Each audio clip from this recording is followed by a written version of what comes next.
Welcome in, everybody, to this live episode of Seahawks Forever. Get your comments and questions in. I will get to those today. Namely, wanted to touch on a couple of things. I took a few days off. I was away for the weekend, and the football gods have shined down upon content creators like me and gave us some news to talk about. Thought I was just going to talk to you about some injuries, but hey, Jamal Adams, he's a free agent. Does it make sense to bring him back to Seattle? We'll get into that. We'll update the injury list, and I'll give you some of my thoughts on how I think the team might look Sunday in Atlanta, given some of those injuries, potentially some silver linings. Talked about this on Twitter a little bit last night. I'll expand on those thoughts. And is Sunday in Atlanta a must win? Those are the topics today. Bring your questions and your comments. Yeah, I suppose we could talk about DK Metcalf and a certain local radio host who just won't let that subject die as well. This is Seahawks Forever. I'm Dan. Thanks for being here.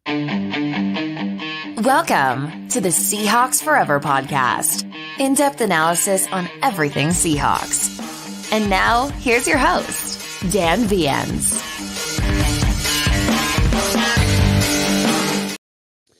All right, you guys, follow me on Twitter at Seahawks Forever if you don't already. If you're watching on the YouTube channel, definitely subscribe to the channel. It's the best way to support it. Hit that bell for notification of future episodes. If you're catching this after the fact on audio, definitely subscribe there as well. And if you like what you hear, you can leave a rating and a review. All the other ways to support the show are down below, and you'll notice a new join button. You can subscribe to the channel now and earn some members-only perks, including some members-only content and live streams. I'm thinking once we get up to 100 subscribers, I will start doing members-only live streams weekly, or do one on the bye week, whichever comes first. But also members-only posts and special content as well. So check that out. I want to start right at the top and dig into the news at hand, because, rather than, sometimes we like to save the best for last and we like to tease things. Let's just get right into it, right? Jamal Adams released today by the Tennessee Titans, signed there in July after being released by the Seahawks after, 3 injury-plagued seasons, hasn't played 10 games in a season since 2021. Goes to Tennessee for a fresh start after the Seahawks tried, reportedly, to convince him to stay here for much less money, to be sure, and also presumably to play a different position, to focus more on weak side linebacker. He spoke openly about that opportunity in the offseason. And then after Jamal signed in Tennessee, ironically enough, to play for new defensive coordinator Denard Wilson, who cut his chops under Mike McDonald in Baltimore, was installing that scheme. He said on the record after signing there that he wasn't interested in a position change. He still saw himself as a safety, but he could never crack the lineup in Tennessee. Battled injuries again. This time it was a hip, among other things. Couldn't get playing time there. Of course, Quandre Diggs there. Amani Hooker, the other safety, only played in 3 games, recorded 4 tackles. And then Saturday was placed on the non-football injury list. Now, no other details about that. And that's an odd one. I haven't seen any reporting around this idea. But often when someone's placed on the non-football injury list, it could literally mean that he did something away from the facility. But it could also refer to a previous injury. We saw that with good examples, Jonathan Brooks, running back, Carolina Panthers, drafted out of Texas this year, but he was drafted while recovering from an ACL injury in college. So he didn't start the season on the PUP list. He was on the non-football injury list because it's an injury that occurred away from the facility. So maybe it was an indication that knee just has never fully responded from his time here in Seattle. I'm purely speculating there. But obviously you knew his days were numbered when that happened. Especially since, Doug Peterson was very tight-lipped. Tennessee Titan Brian Callahan was very tight-lipped about what that meant and what the plans would be for Jamal. And then reportedly today, on his birthday, Jamal Adams turning 29 today, he asked for and was given his release. So he is now a free agent. And didn't take long for Twitter to grab onto this one, and seems pretty split. There is a large segment of the fan base that immediately jumped on the let's bring Jamal Adams home bandwagon. And then there are those who are against it. So I'm going to give you kind of my 3 reasons that I feel the way I do about whether or not the Seahawks should bring Jamal Adams back. The first one, is he an attitude fit, right? Mike Macdonald trying to establish his own culture, and a very positive one, a continuation of the culture that Carroll built along with John Schneider. And I can tell you from firsthand experience that they primarily deal in good people, people that absolutely have a passion for football, make it a priority, are self-motivated, but also just don't act a fool. And Jamal Adams, near the end of his time in Seattle, did some things that went against that whole philosophy and that whole idea. You know, there was the incident with calling out, kind of getting personal and insulting a reporter on social media. There was, the question of whether or not he should be on the sideline while he was injured instead of at a box or even at the stadium at all. And where's Jamal and how committed is he to being a part of the team? There's the refusal in the first place to switch positions when your career has gone off the rails and you don't have a lot of options and you have to sign for the veteran minimum somewhere else at a place that doesn't have an obvious path to a starting job for you. I'm not sure in a very volatile time for the Seahawks. This is a crucial time coming off 3 straight losses where the defense has been leaky and there are questions about Mike Macdonald's scheme and how come it's not working here. And is it a talent issue? Is it a coaching issue? Is it simply the injuries? This is a time where now they get this little mini bye. We're going to talk about this coming up in a minute about what the rest of the schedule looks like and how important this game is on Sunday in Atlanta. But it is important. And you have to be very, very, very careful about introducing any variables into clubhouse locker room culture unless you're absolutely sure of what your foundation is. And I'm not sure that's been established. I'm not sure. Now, from a purely physical standpoint, do the Seahawks have a need for someone to step up at safety at the moment? Sure. Julian Love is out, injured, didn't participate in practice yesterday. Don't know his status for the game on Sunday. It doesn't sound like they're counting on him playing. Rayshon Jenkins just placed on IR with that broken hand. That clearly seemed to affect him against the 49ers. But he was a guy that was kind of starting to establish himself as one of the leaders on that defense. Kayvon Wallace, Kobe Bryant, are next men up. We really don't know what they're going to bring. Ty Okada signed to the 53-man roster. We've seen some things out of him that indicate an exciting ceiling and some potential there, but we've only seen that in preseason games and on special teams. Jarek Reed may be some help on the way. Last year's 7th-round draft pick who tore his ACL late in the year, but really flashed some things when he was given opportunities. But he's, just his window from the PUP list just opened up this week, so he's unlikely to be able to contribute much immediately. And then there's the idea going around that perhaps the linebacker position change is something that would fit into the reasoning that we should bring Jamal back. But that leads me to my second point. This isn't the same Jamal Adams we're talking about. If he was healthy, he was clearly healthy on the field, wanted to come back. Yes, sir. I want to, I just want to let my play do the talking.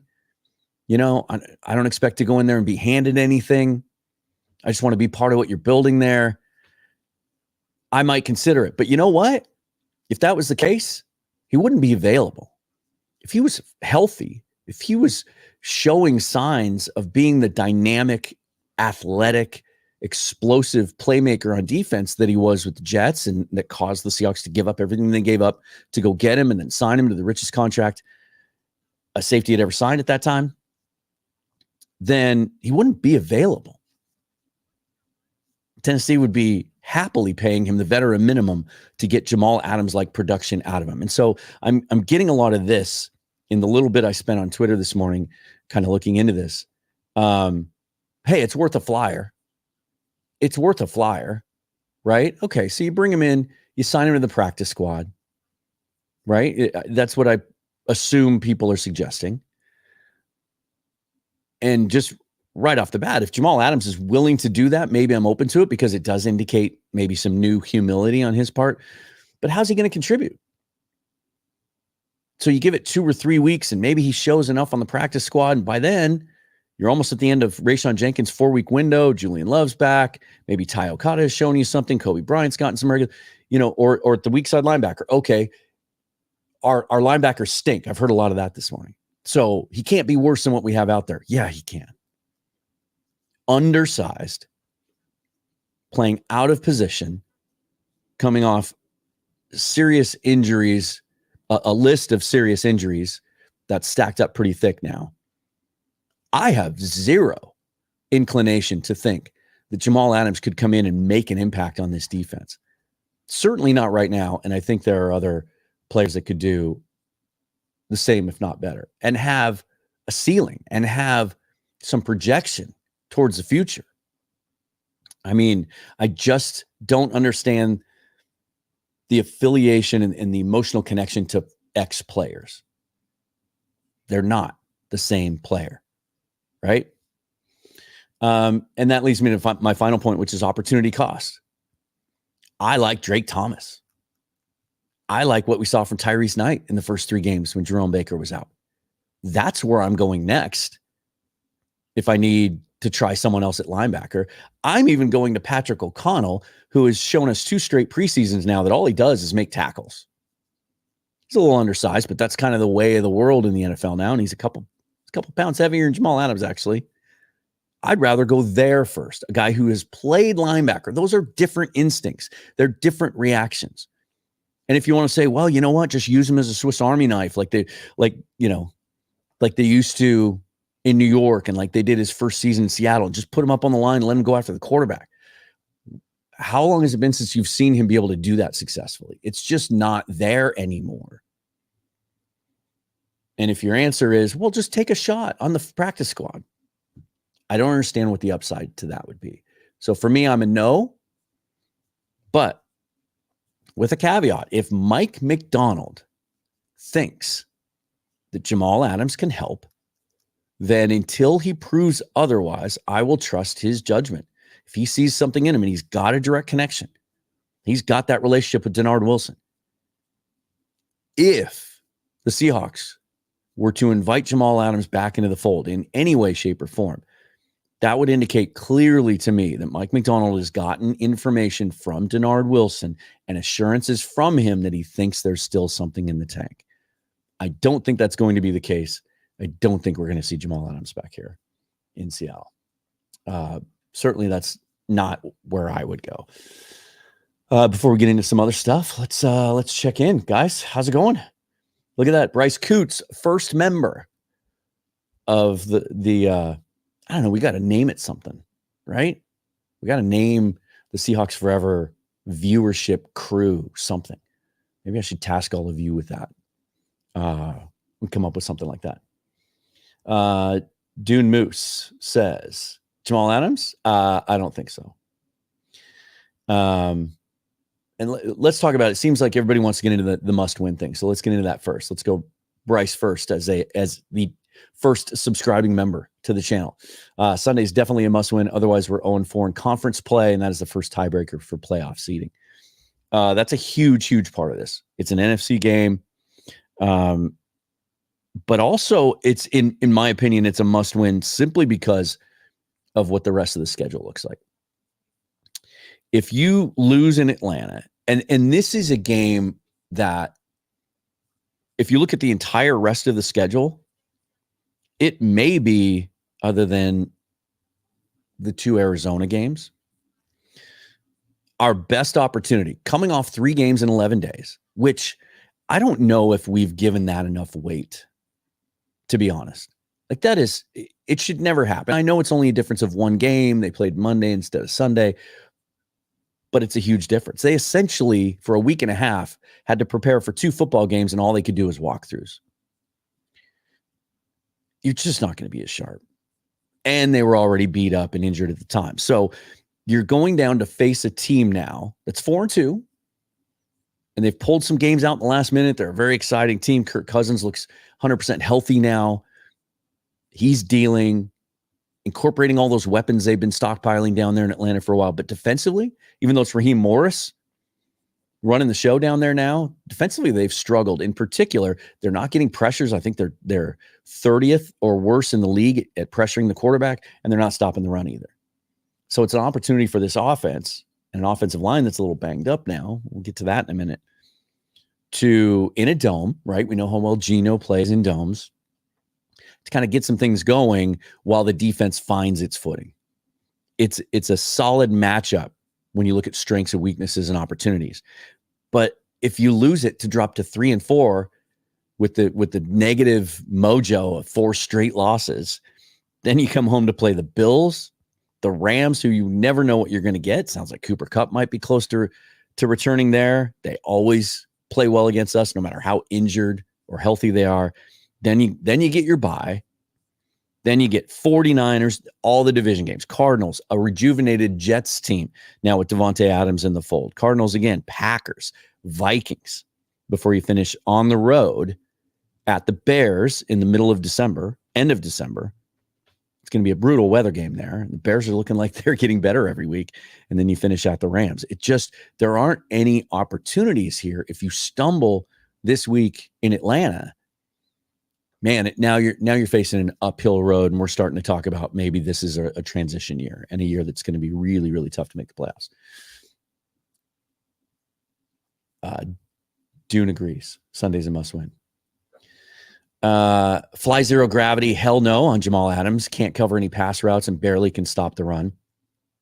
Yeah, he's just been too beat up, and I think it was directly attributed to his style of play, throwing his body around the way he did. Although the really crappy thing about this whole thing, because I never ever it just breaks my heart when I see big time athletes get hurt on opposing teams, home team, whatever.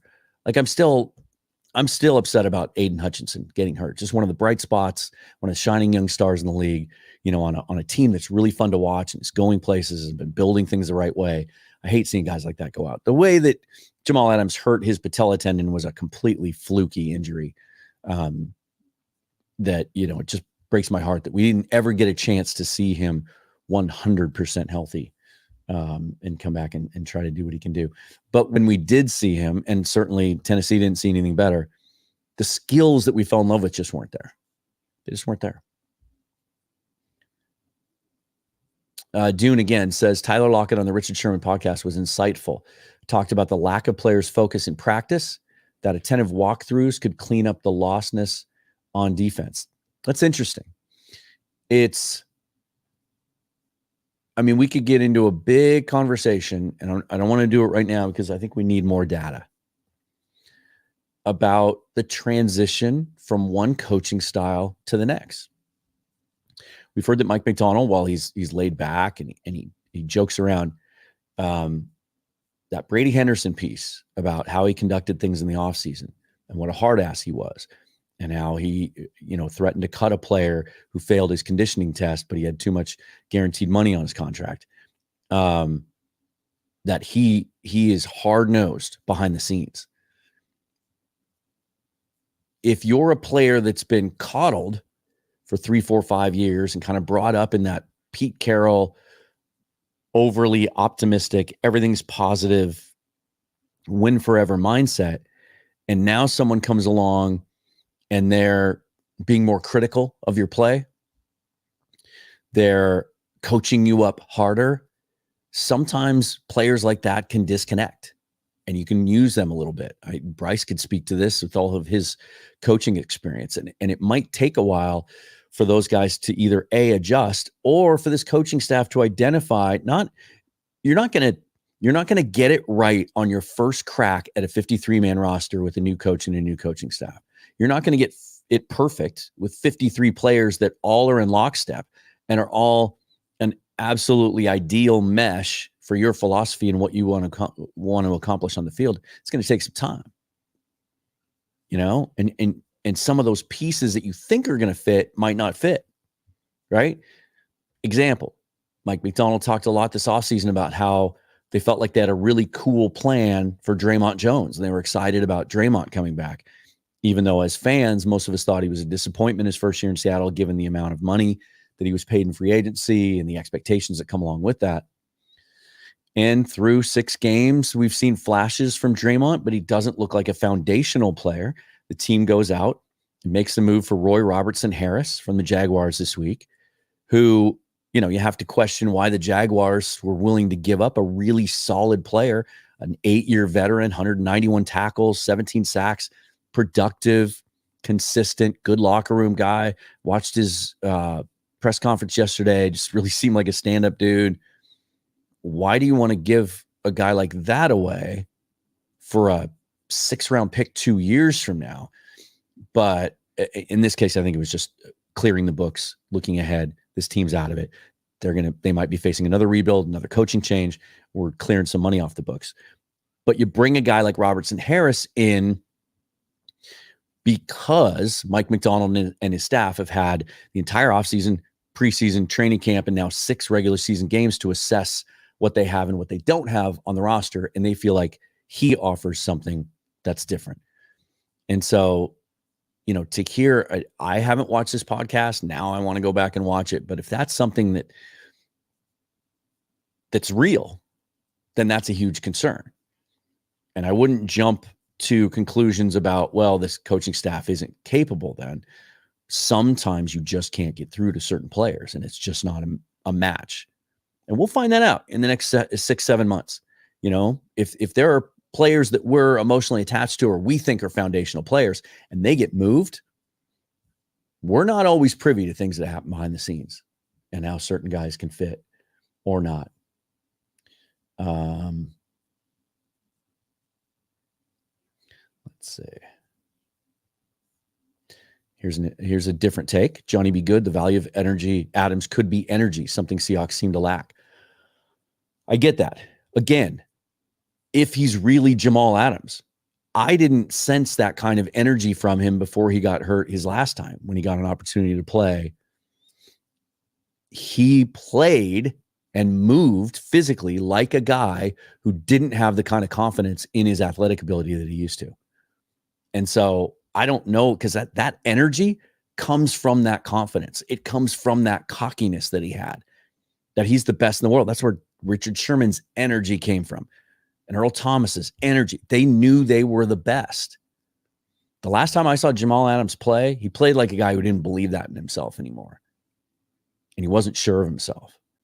And that's, now you're an undersized guy playing out of position and you're doubting yourself and you're not physically as explosive as you used to be. That just doesn't sound like a formula for success to me.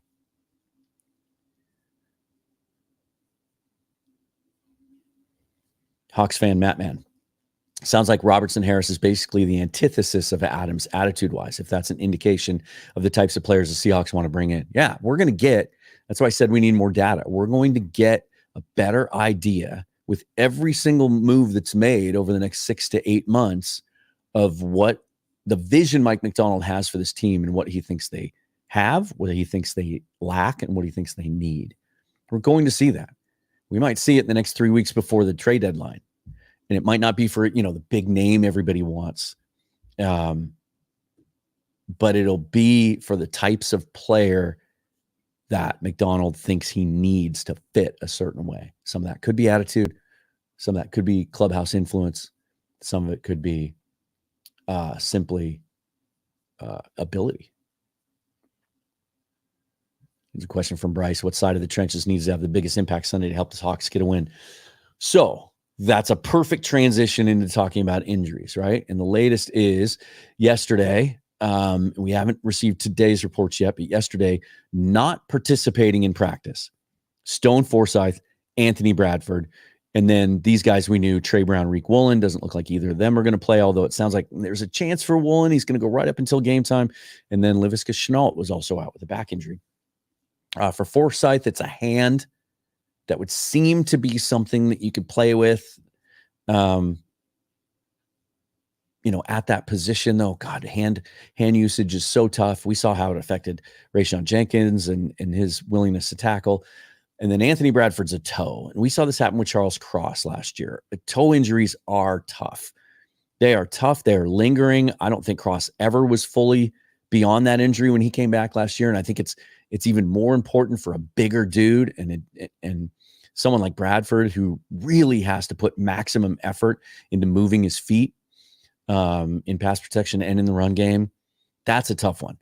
So to answer your question, Bryce, I think it's what we do on the offensive line because we have a potential mismatch there. That's the weakness of the Falcons defense. It's something we got to get going. Certainly, if you can run the football, you can sustain longer drives, you can keep the defense off the field if those struggles tend to continue. But I'm confident the defense is going to figure it out. If Byron Murphy's back Sunday, that's a huge, huge boost, right? Leonard Williams has another week and a half to get those ribs healthy. Boye Mafe should be fresher and healthier.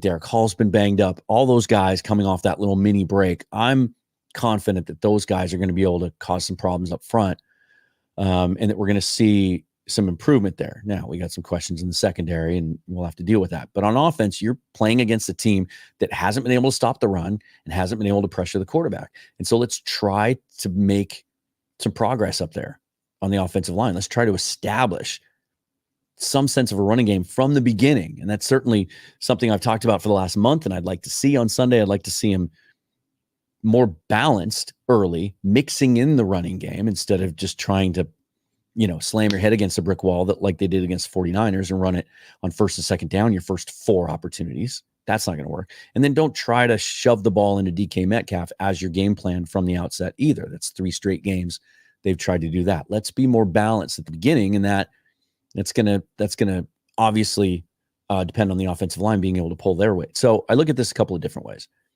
There is sometimes opportunity in failure, or, certainly when it comes to injuries. Sometimes next man up is an improvement. And as much as this battle, or whatever you want to call it, between Christian Haynes, the rookie, and Anthony Bradford at right guard, and there was the game against the Lions game, I think, where Haynes played almost as many snaps as Bradford and was the better player. And then we saw the very next week, we saw the team go back to leaning on Bradford more. If Bradford can't go, that's Christian Haynes' job. And we'll get a chance to see him from start to finish in a bigger sample size. And maybe a perfect opportunity for his first start against a team that's not really wrecking game plans up front on defense. When it comes to Forsyth, that's a little more troublesome because you're down to your 4th right tackle now. But Mike McDonald did say yesterday that he thinks Jason Peters, conditioning-wise, is ready to play. I don't think they would have. I kind of dismissed it at the time. I don't think they bring Peters back if they honestly don't think he can play, if given the opportunity. And so maybe we see Jason Peters at right tackle. And for as much as he's certainly had to have lost in his athletic ability, his quickness, maybe even some strength at the age of 42, this guy throughout much of his career was a borderline all-pro almost every single season. And I think that that's something that's been lacking up front there, some of that veteran savvy and smarts in the offensive line. I mean, Forsyth's just fighting for his life out there against Aiden Hutchinson 1 week and Nick Bosa the next. And he's been doing the best job he can, but he just isn't built to anchor against outstanding rushers like that. Peters is. Peters, even at his advancing age, can really get down and anchor against a bull rush. And maybe Forsyth and Bradford being banged up is a little bit of silver lining. Now, we got some other news this week as well. Nothing definitive on George Fant yet, although he's at the end of his window now. If, as soon as they feel like he's ready to practice again, he'll be back out there. But there are growing indications now that Abe Lucas may be able to practice as early as next week, which if you look ahead on the schedule, let me pull that up again. And this is kind of what I thought the plan has been for a while, but it makes even more sense now. If he's able to start practicing next week, you play the Bulls. I was just in Chicago for the weekend. You play the Bills a week from Sunday, then you play the Rams, then you have your bye. So that would complete the 3-week window to where you have to make a decision of whether or not to activate Lucas or not. And then you have your bye week. And then you'd play the 49ers in week 11 in Santa Clara on Sunday the 17th. I think that's kind of been what they've been eyeing for a while. And sounds like the plan. And for those of you who are skeptical, and I have been too, I'll use the saying that I used at the top of the show. Until I see otherwise, I'm going to believe that Abe Lucas is going to be back at some point as close to 100% healthy as he can be, because that's what John Schneider told us a month ago. And he usually doesn't pull punches. He didn't give us definites on timeline other than they're doing what's right for the team and for Lucas long term. But he seemed confident that when he did come back, he would be 100%. And that would be a massive boost, obviously, to that position group. Limited participation, Connor Williams. Sounds like he's going to be good to go. Boye Mafe, Byron Murphy, Leonard Williams. I think they're just taking it easy with those guys. And then Jarek Reed in his first week back after being activated or having his practice window open off the PUP list. And McDonald spoke pretty glowingly, pretty excited about what he could see from Jarek Reed. I think he could be that ball of clay safety that we could see him mold over the next couple of years. Let me check on something here. Okay. Let's see what else we got. Yeah, Blue and Green Zone says, I think they activate him after the bye week. Well, I think they open his window potentially next week, and they'll time it up so that the bye kind of comes into play there, almost buys him an extra week. It's an interesting point. I believe Mike McDonald will have some say about personnel this offseason. They'll work together. Absolutely. I mean, even though he doesn't have contractual authority to overrule on personnel decisions like Pete Carroll did, John Schneider, and he's said this on the record, as any good GM would, is you want to build the team that fits your head coach best and your coaching staff. And so he's absolutely going to get McDonald's input. And remember, this year, they weren't very involved in the draft. I think Bryce and I talked about this on the live show last week. They just weren't very involved in personnel decisions. And they didn't have time to be. They didn't even go to the combine, if you remember that, because they were back at home putting together game plans, getting to know each other, working through practice plans and all of that. This year, those guys will be involved more in those meetings. And by the time even that comes around, because that process has begun with Schneider and his scouts, they've started building draft grades and draft boards for April already. So as soon as the season's over and the coaches get involved in that process, they'll have more input this year. But also throughout the season, Schneider's getting that information, right? He's finding out already the kinds of players, and they're having those conversations weekly. I assure you. Like, man, I thought this was going to be better. I thought that player was going to be better. Doesn't quite fit as much. That's something we're going to have to kind of just get by the rest of the season with, and then won't be able to address it until the offseason. So yeah, absolutely. And I think we'll see, just like we were anxious this offseason to see if there would be any differences in how John Schneider went about personnel acquisition for McDonald instead of Carroll. There might not have really been enough time. They'd already gone down the road with a lot of their scouting by the time that coaching change was made. This next offseason might tell us the most about the type of players that Mike McDonald wants for his scheme and that Ryan Grubb wants for his offense and that Schneider wants to get in there for those guys. And, the one thing we're going to continually have our eye on is how does that impact the offensive line? People just won't let it go that Schneider talked about how they're overpaid. Interior offensive linemen are often overpaid and overdrafted. I think some people misinterpreted that as to mean it's not an important position. He was simply making a fact that he thinks guys sometimes get what they feel like is more than market value. But I think, if Mike McDonald is serious about what he's told us now for months, that running the football, being a physical team up front on offense as well as defense is a priority, then at some point we'll see that put into action by John Schneider. At least we better. Or I don't think you're going to have a very happy head coach. Let's see. Yeah, this is kind of what we're talking about, right? The mere fact that Schneider hired McDonald suggested he might be open to shifting his team building philosophy to a focus on the trenches. I think absolutely. I think in the interview process and when Coach McDonald was outlining his vision, he undoubtedly talked about this because he's talked about it to us over and over again, and that's what he wants to build. And I think Schneider would be a fool to not attempt to build that for him. Not if he wants to win a Super Bowl anyway. Roy Robertson Harris was very vocal in the Jags locker room about how Peterson was not a good coach and not the answer. Okay, that's the kind of stuff that I haven't read yet or come across. And so it could just be he wanted out. Maybe he even asked to be traded. And that just hasn't come out yet. But that's interesting to hear because he seems like a good dude. Everything else you hear about him. But sometimes guys get frustrated where they are. Dwayne Brown came to us and gave us a couple really good years of his career because he was unhappy where he was with the Texans and kind of vocally forced himself out of there. So that would help explain why we got him at such a discount. And just to, let's go back over those numbers again because I thought they were really interesting. It certainly seems like, I thought I had that up here. I think it's like a cap hit of like $6 million next year and about $8 million the year after. None of it's guaranteed, so they have a lot of flexibility. But a guy like this, doesn't put up a bunch of flashy sack numbers. Just a real solid upfront player on defense.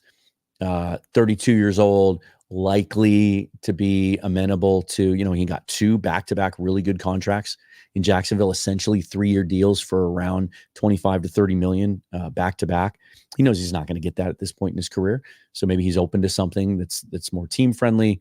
If he likes the environment, he wants to play in the scheme, and he could be a guy that, you brought in Jonathan Hankins to be kind of a run stuffer, more of a nose tackle, obviously a little bit older. He's taken a little bit more of a beating in his career but he's not under contract beyond this year. Neither's Jaron Reed, who kind of plays all up and down the line. We see him at nose tackle. There's some sense that with Robertson Harris now in tow, that maybe Reed will play more over the nose, but also in the last year of his deal. And so Harris gives you another guy that he's under contract. So you could simply keep him, or you could do something to adjust his contract, give him a little upfront money, maybe add some guarantees and keep him around as a part of that rotation.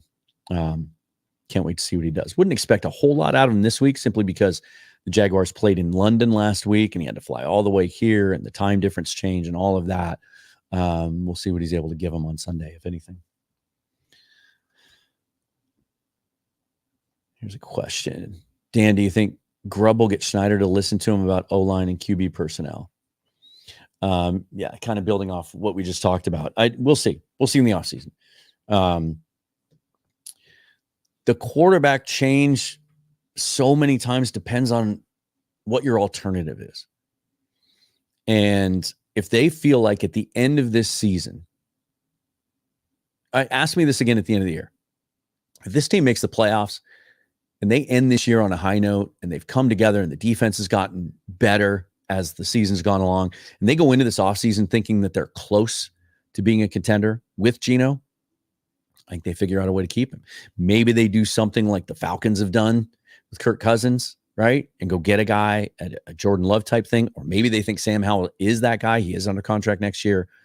I think the only way that they punt on the quarterback position, decide to start over, is if this season goes off the rails. And then it becomes, even if Geno plays well, because then it becomes a matter of, look, we've got this really good veteran quarterback, but we just don't have enough around him. And we have to pay attention to those. We can't be giving this guy more money. And actually, he might have a little bit of trade value with the numbers on his deal in that last year. I think that's where we're at. And so, we're going to table that conversation until the end of the year. Hey, we got someone in, just a shout out to Diggs, by the way, 7 from Twitch. I don't do much on Twitch, but I always just add the streams there. So, hey, what's up?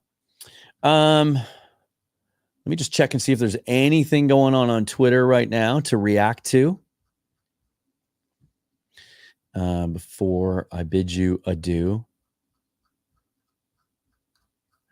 And just to let you know, tomorrow This is going to be kind of fun. Looking forward to this. I usually, when possible, try to find someone who's a content creator for the opposing team to do a preview before the games. And John from Audi of Falcon Minds, which is one of the greatest podcast names I've ever heard. But also I like the content that they do. He and his co-host. John's going to be able to join me tomorrow, and we're going to do it live, noon Pacific time tomorrow. So we're going to do the preview live with John. So, and he's going to stream it live to his YouTube channel as well. And so we'll be able to get questions, comments from both Falcons and Seahawks fans, make it interactive, and kind of find out from his perspective how he thinks his Falcons team is looking after 6 weeks. Really looking forward to that. So that will be tomorrow, Friday, Blue Friday at noon Pacific time. Stay tuned for that. Let's get Bryce's input on the QB position, because he knows quarterbacks so well, has his quarterbacks academy. He's an offensive coordinator, coaches young quarterbacks. The QB position will be reviewed at the end of the year, and how the offense functions. Both QBs are under contract for next year. And yeah, people still have very strong feelings about this. And there are people that think that, Geno's just too old. They need to commit to a younger guy. And I get where that comes from, because we get to watch other teams do that. And that's fun. And it's exciting. And fans of the draft are also typically fans of college football. They see those guys perform there, and they're the shiny new toy, right? And we want one of those.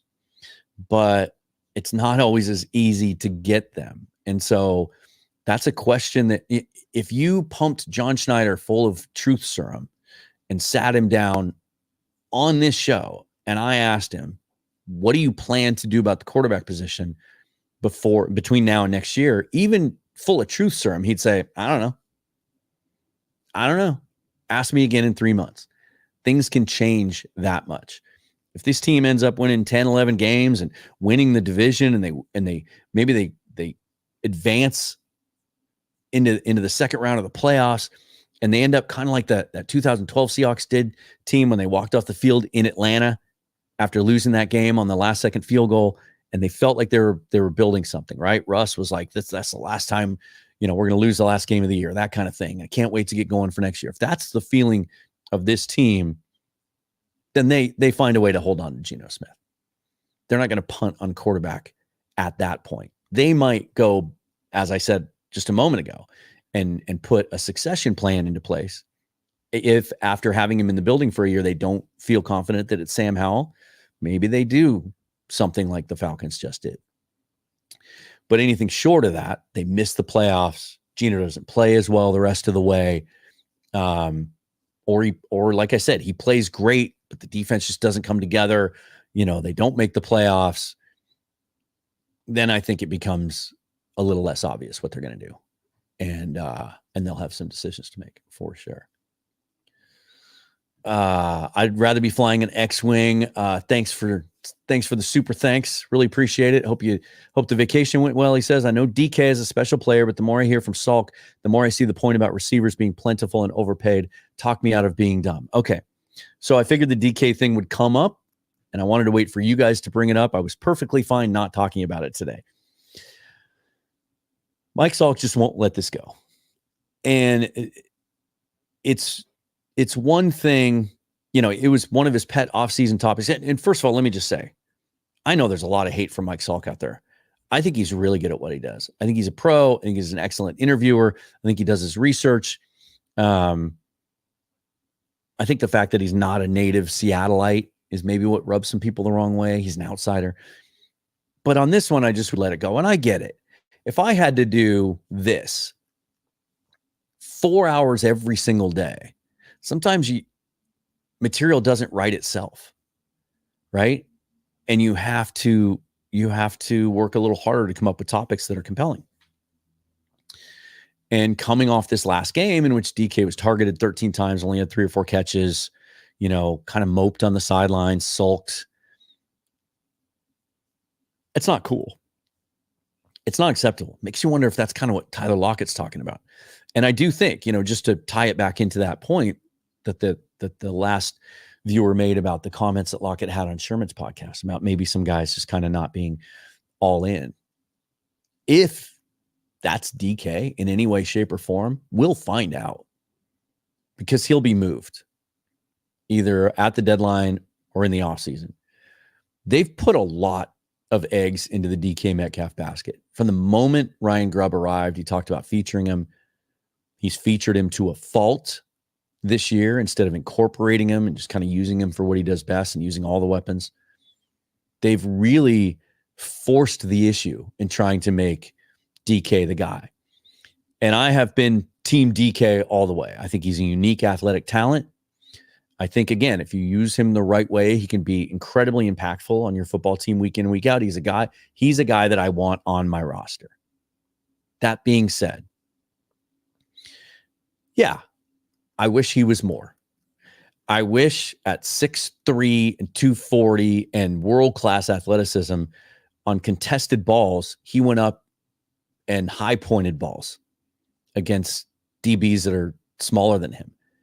And we saw it so many times against the 49ers. He goes up and tries to body catch balls, which he's very good at, and he's done time and time again in traffic in big moments and made important plays.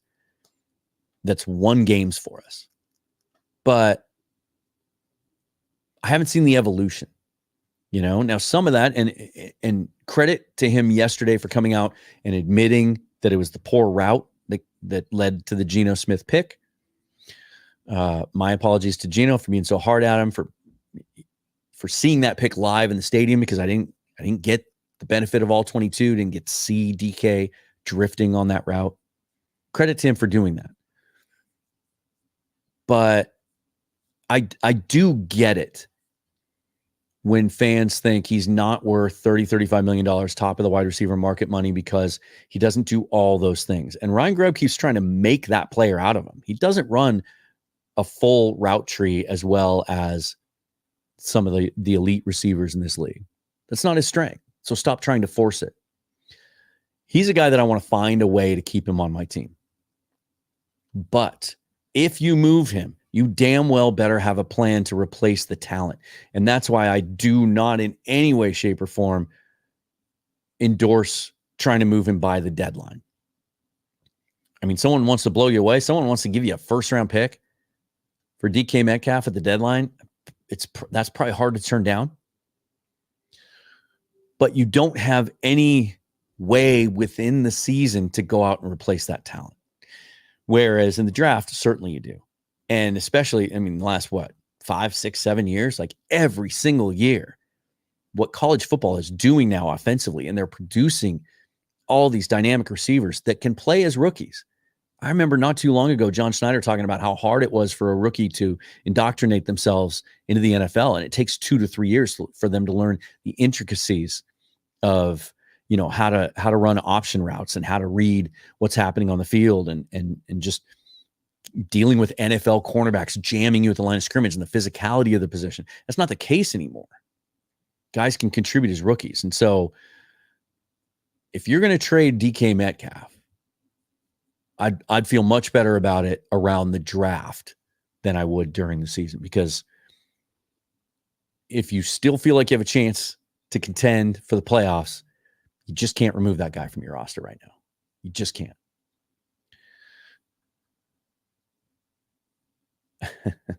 I love this question. This is fun. Hawks fan Matt, how well do you cope with losses and bad stretches now compared to younger Dan? Some of you have seen how I deal with it, right? I've been called hormonal in the way that I tweet during games. I am much quicker to calm down now. I am much quicker to see the big picture. And sometimes a loss won't even bother me now. I'll get over it immediately and part of it is I get to do this. It's one of the reasons I wanted to start doing this, because I didn't have this outlet anymore.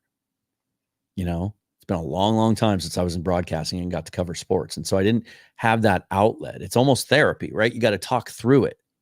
The way my brain works, I certainly have to. And I have a couple of key people in my life I can talk to about it, but very few that I can talk to on the level that I want or need to. And so this gives me the opportunity to do that. Great example last week. I was more upset than usual after the 49er game. I was at the stadium, saw it live, obviously, and was upset by what I saw because I thought that we were closer to having a shot to beat that team and win that game, a really important game, and kind of change the course of our season than some people think the final score indicated. And that we kind of did it to ourselves, shot ourselves in the foot a couple of times. And so it took me a little bit longer to get over that, which is why I didn't do a full reaction show right after, because I knew it would just be me being pissy. So I waited till the next day, kind of watched some of the interviews, tuned into a little bit of the other analysis out there. I don't like to do too much of that before I react to something, because I don't want my reaction to be colored by others. But man, when I was younger, let me just put it this way. A loss by the Seahawks would ruin my week.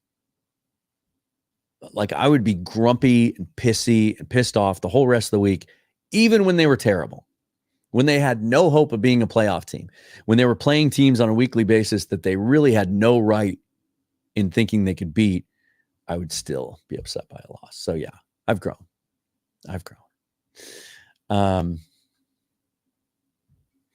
Yeah, I don't see any updates. I don't know what time they're practicing today, but we probably won't get that. Let's just check this out here. Well, okay. So Byron Murphy is speaking at the podium right now. So they've wrapped up practice. So I'll try to get some injury news here for you before I go off. The fact that they let Byron Murphy speak after this practice at the podium indicates to me that he's playing on Sunday. And he says he's feeling great. He plans on playing after missing the last 3 games of the hamstring injury. He said he'd never missed a game at any level before that. So that is great news. That is breaking news. Here, do I have, wait. I guess I don't. I thought I had a breaking news sound effect. Sad. Falling down on the job, you guys. I guess we'll use this. I mean, that's our reaction, right? So Byron Murphy says he expects to play on Sunday. That is huge. That's a huge boost for that Seattle defensive line. Let me see. Hold on a second here. Let me just check and see. Haven't got the injury report yet. So you'll just have to keep an eye out for that on your own. Let me just see if I got anything else from you guys.